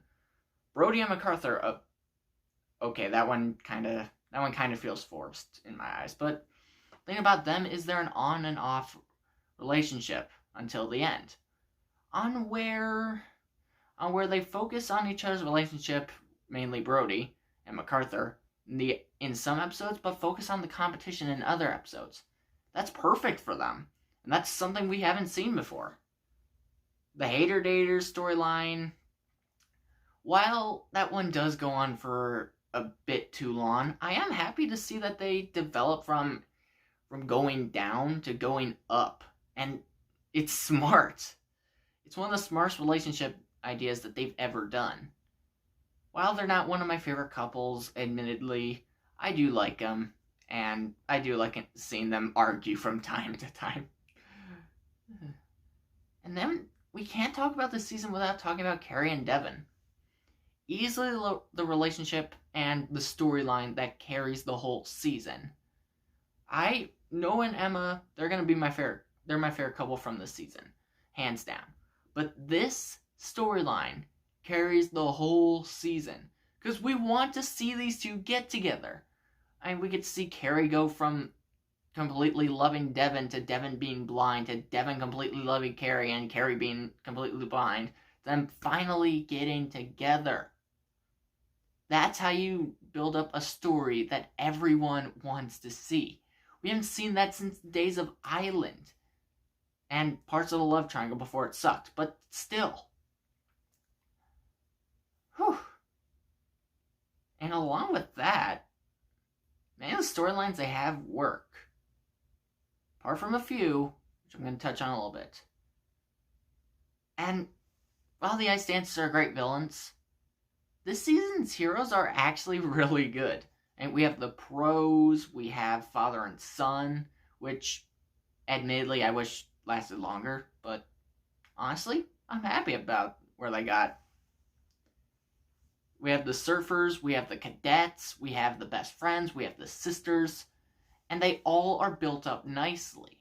They're all built up as great heroes. And this season gives lower ranked teams that suck a chance to try. Mother and daughter, even though I admittedly hate Taylor. Yes, I made that mistake earlier. The Step Brothers, the most annoying team in this season. Adversity Twins, some great underdog teams, and it's amazing when they succeed. And the Rockers. The Rockers are like at the middle of the season in my eyes, as they're constantly at the bottom. But then once they get a taste of success, they ride it out for about one episode. And I'm honestly happy for that. Whew. And now, unfortunately, I have to get to the bad of the season, because this season has a lot. First off is a few of the storylines. Mainly the Ice Dancers curse storyline. I don't like curse storylines in general, but this one is the dumbest. Okay, DJ's might be the dumbest, but this one is close. So, Jose finds a lava rock. Thinks it's good. Thinks it'll bring her good luck. And then Jacques, if I'm pronouncing that right, and repeatedly gets hurt, and they miss the podium. And it's dumb, and then they just go back on their winning streak anyways, and become the ultimate villains of the season. Next up is the Hater Dare storyline. This one just goes on for way too long. I honestly feel like that this one should have lasted as long as father and son lasted, instead of going straight into the final 5. Because this drags on a lot during the season. Even though I do like it whenever we get to see Carrie and Ryan talk. But that's just because Carrie is one of the nicest characters ever written. They don't do the voice actress of Bridget Ron in this show. They never do. Alejandro. But anyways, the storyline just goes on for way too long, and that's all I had to say about that. And my main problem with this is the final 2 episodes. Okay, final 3 episodes. So, final 4. Best friends, sisters, ice dancers, cadets. We have a good rivalry between these two, good rivalry with these two, and a storyline that's coming to an end. The best friends end up getting pulled, and the surfers come back. Now, I'm all for Jeff winning a season. Like, he deserves it. He's an original. He's been on 2 seasons. Needs redemption. Got redeemed. And it introduces a new character. Although Bridget should have been his partner this season. Bridget or DJ should have been his partner this season. And the final 2 is the cadets versus the surfers.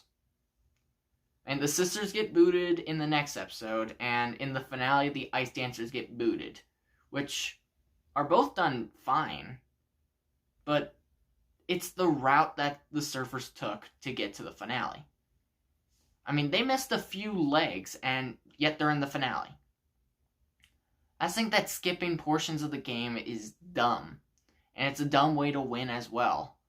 Like, you get brought back in the game, and that takes away from people who actually earn their way there. And that just doesn't sit right with me. And I've debated on which ending I like more, and I'm still deciding. And the finale is kind of, I wouldn't say lackluster, because in comparison to the 2 seasons that came before it, it's not really that lackluster. But I just feel like it could have been a lot better, in my eyes. But besides those problems, I don't really have anything wrong with this season. This season is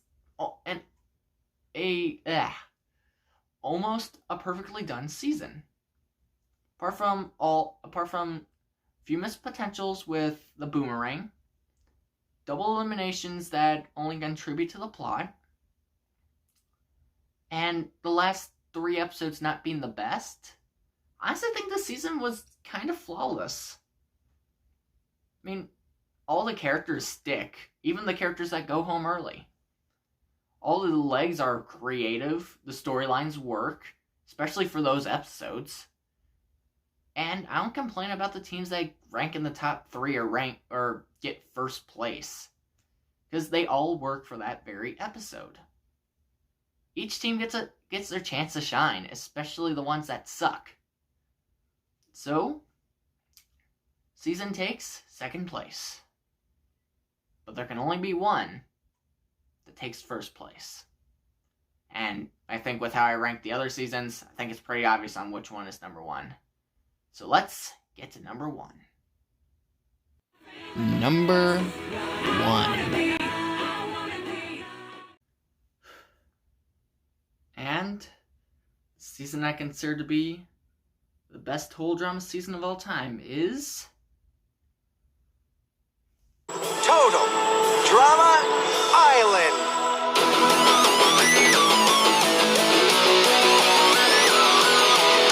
The moment that I'm doing fine, you guys are on my mind. You asked me what I wanted to be, and now I think the answer is plain to see. I wanna be famous. I wanna live close to the sun. Oh, pack your bags, 'cause I've already won. Everything to prove, nothing in my way. I'll get there one day. 'Cause I wanna be famous. Na na na na na na na na na. I wanna be famous. I wanna be famous.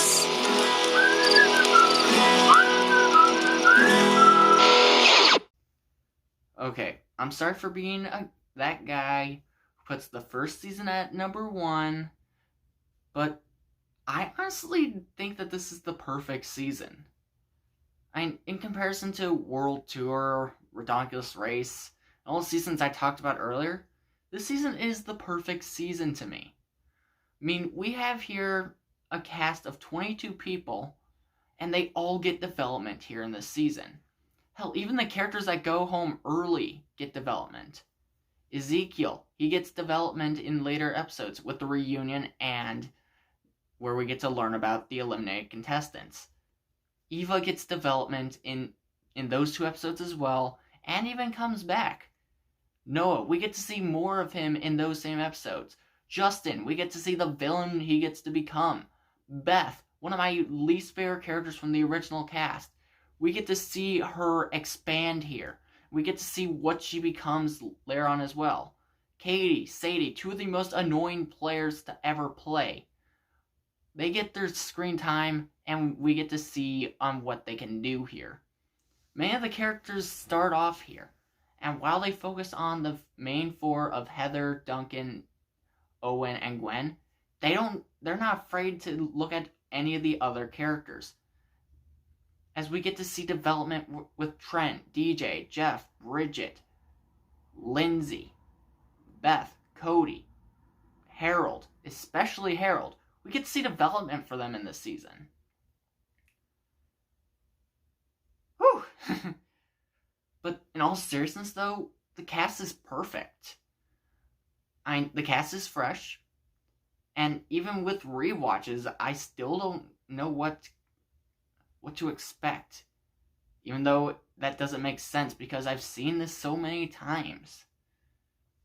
And that first shot is iconic with this season, where we get to see the lake, we get to see the dock of shame, and then Chris just shows up. That hits hard because that was one of the first ever cartoon scenes I ever saw, and it got me invested. You got this. Next up is the villain, Heather. Heather is easily one of the series' best villains, and this is the first season. Normally a first season villain gets worn out and forgotten for another villain. Now, while that still happens with Alejandro, everyone still remembers Heather as one of the best villains here. First off, she manipulates the whole game. She ends up getting votes every single tribal elimination ceremony thing. And this is the perfect example of plot armor. They don't make it obvious, they don't make her too overpowered, even though she gets her way in many episodes, that just makes her comeuppance even better. She ends up getting votes, she ends up building alliances, and she ends up building trust, even though she's one of the most hated players by the end of the season. That is what makes her comeuppance so good. Because she hurts so many people, and to see Owen and Gwen be the ones to take her out and push her towards that limit is satisfying.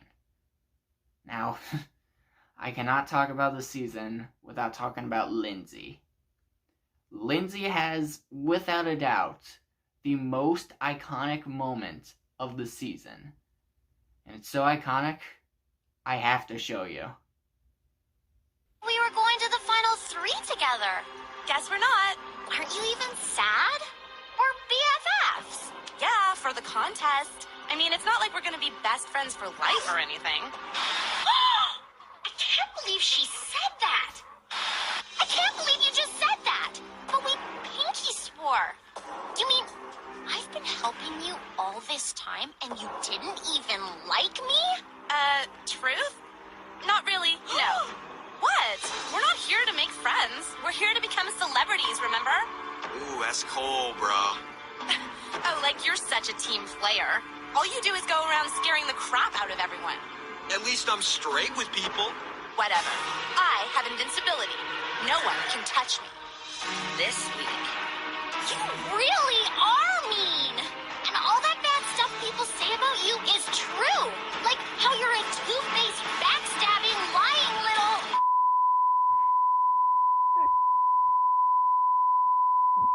I always told them they were wrong. I stood up for you because I thought we were BFFs. But they're right.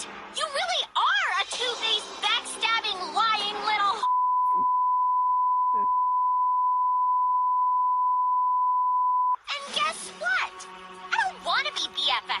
anymore. I'd rather spend the day staring at Owen's butt than shopping with you. And P.S., your shoes are tacky. Yeah, you tell her. Oh, go jump in the piranha pool.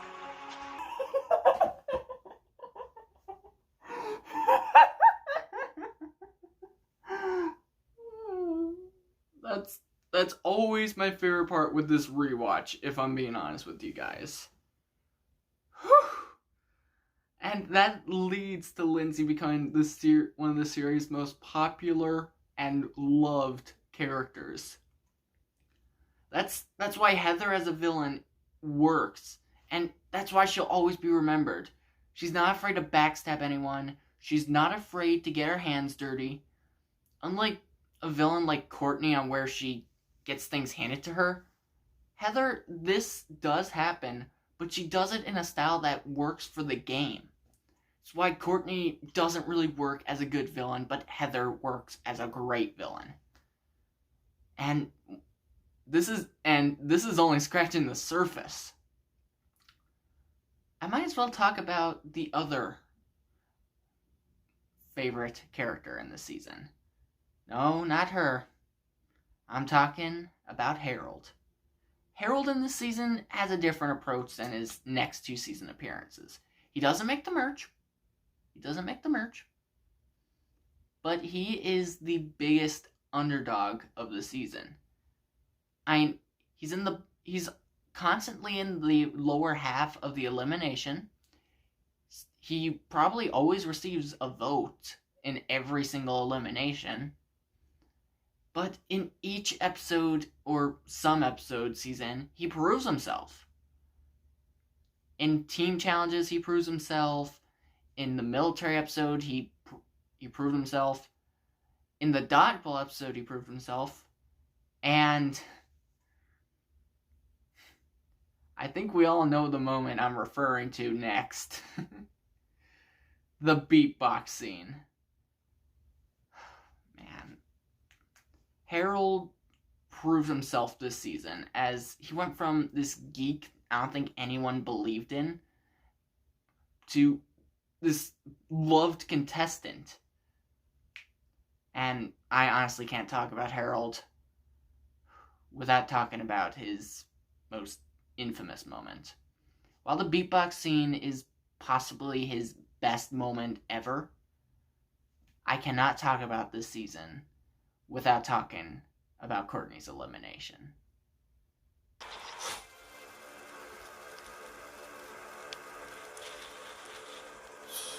Who's made s'mores out of my underwear? Ow! Idiots! That's not juice. Oh, my mistake, dude.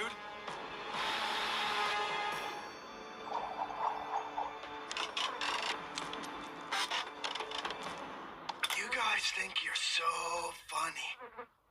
Let's see how you like it when someone messes with your love life. Yes.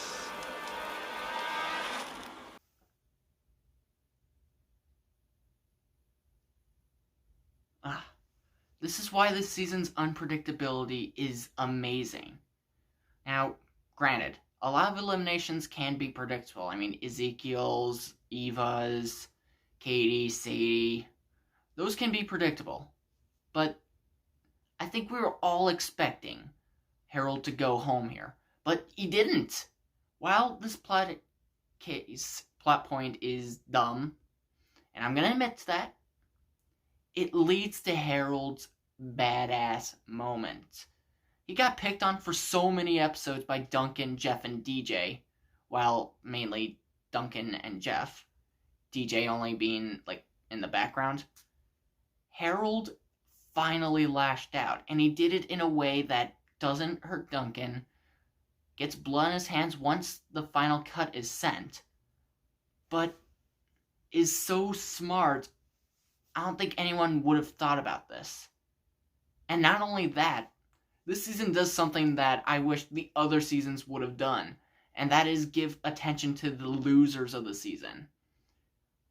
With the final 5, instead of having it be a challenge, we end up seeing the final, we end up seeing the people who were eliminated. We get to see those people. We don't get to see the people who made it. We get to see the people who got out before them. And they give their take on the game.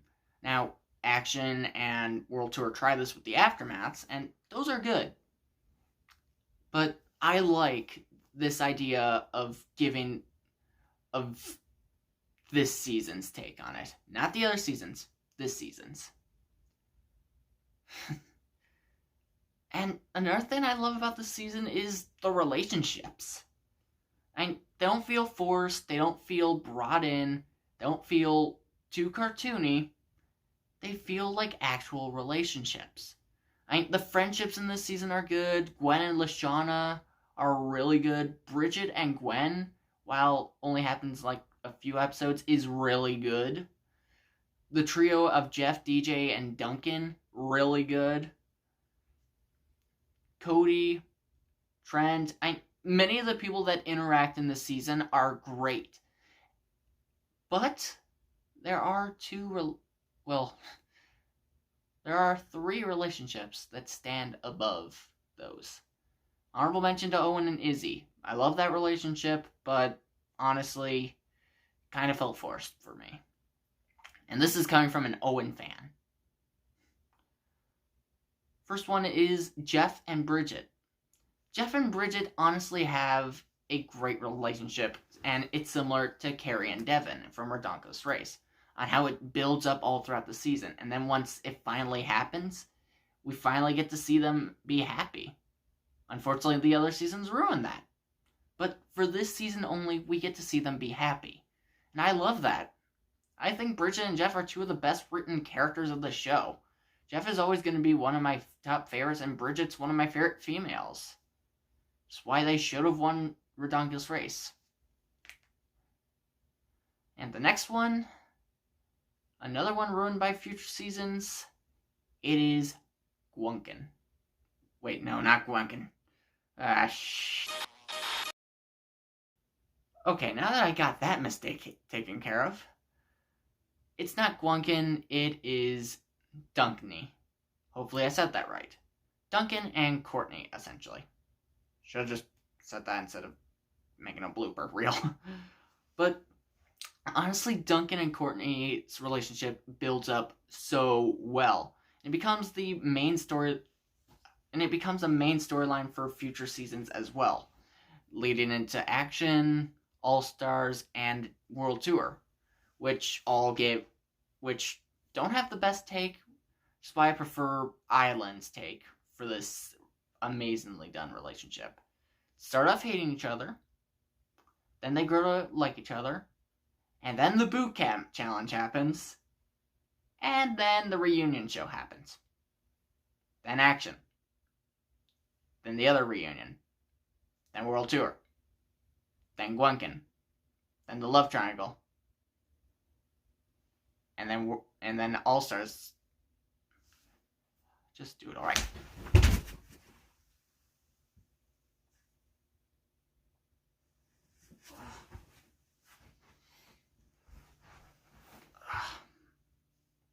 Yeah, I got a little sidetracked there. Whew. But I can't gush about Total Drama Island without talking about my favorite ship of all time, my favorite relationship of all time. The best built up, the best executed,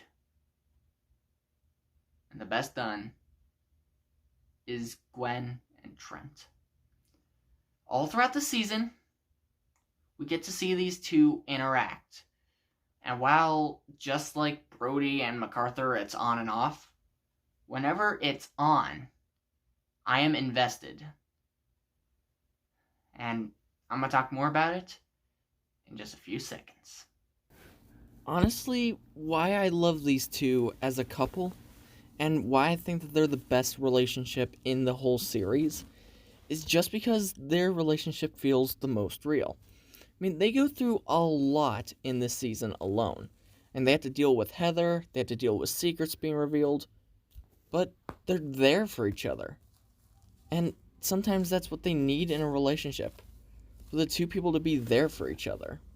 Now, yes, they do get ruined in action with, Trent's whole 9 thing.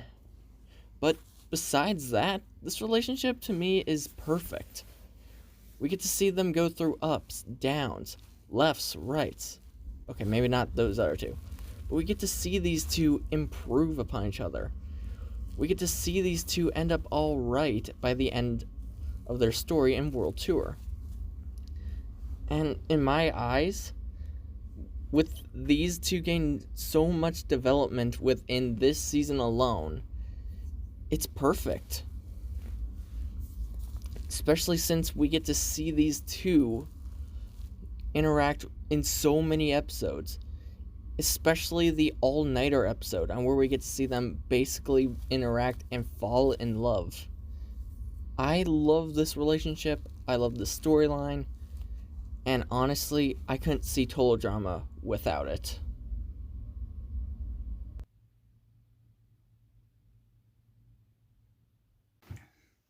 And not only that, they're actually okay after World Tour. And I'm happy with that.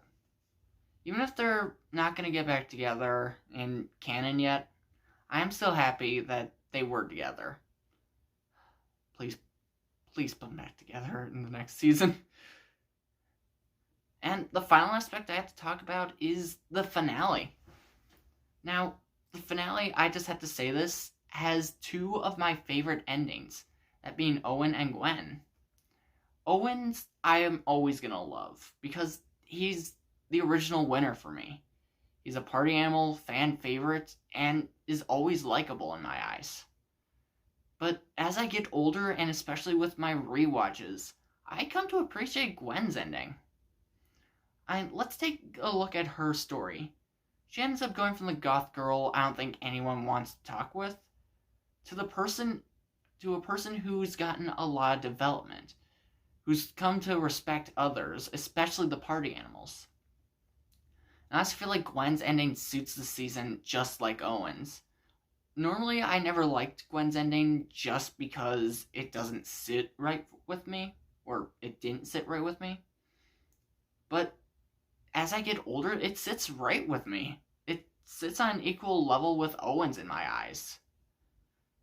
And in comparison to many of the other endings that come later, like Beth and Alejandro, Gwen's the only other alternate ending I wish happened. Although I love the other ones as well. And the final thing I have to talk about this season is, well, I have two things left. First off is Lashana. Lashana, in comparison to World Tour in Action, this is her best season. If I was to rank the top 3 players of the season, it would go Heather, Lashana, Gwen. All in that order.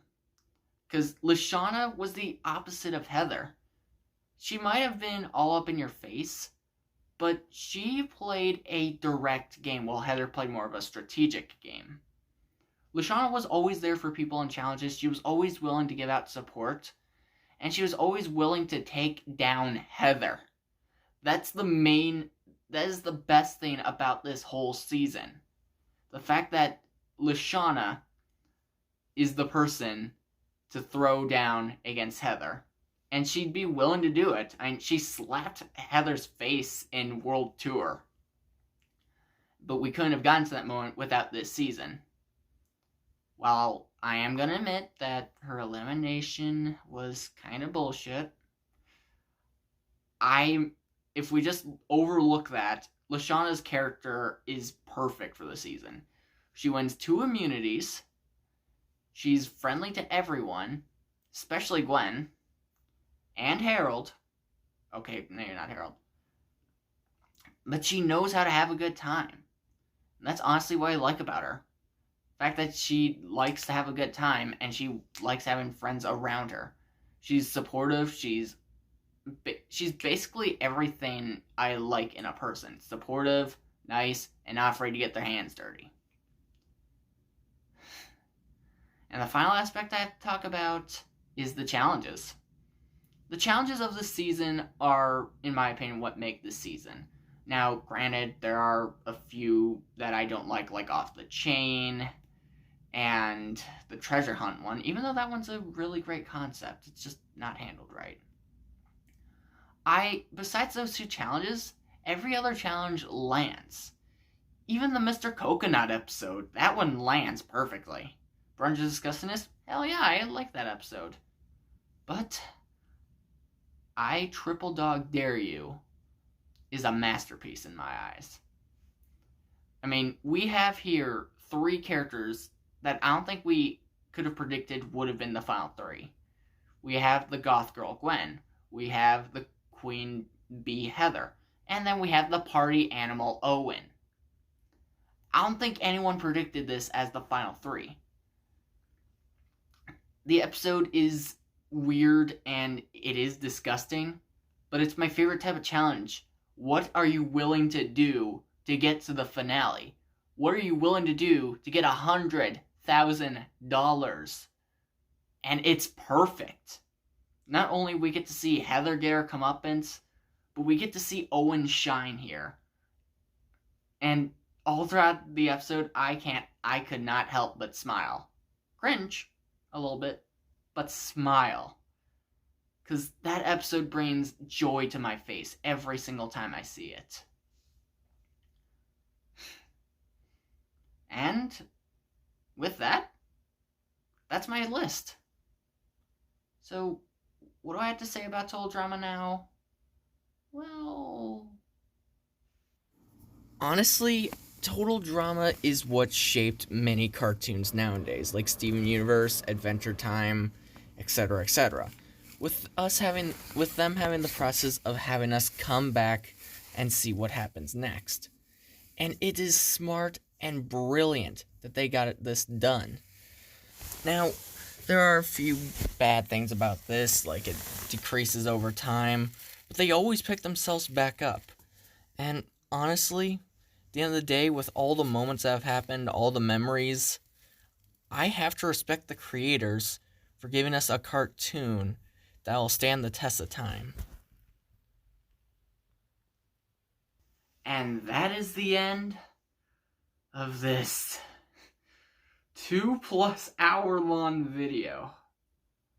Wow. I mean, I've seen people do these videos in shorter time, but I wanted to give you guys like a longer experience. I wanted you guys to see what my perspective on this seasons were. So, what's next for me? I don't know yet. Just have to wait and see. Well, that's it, guys. See you next time.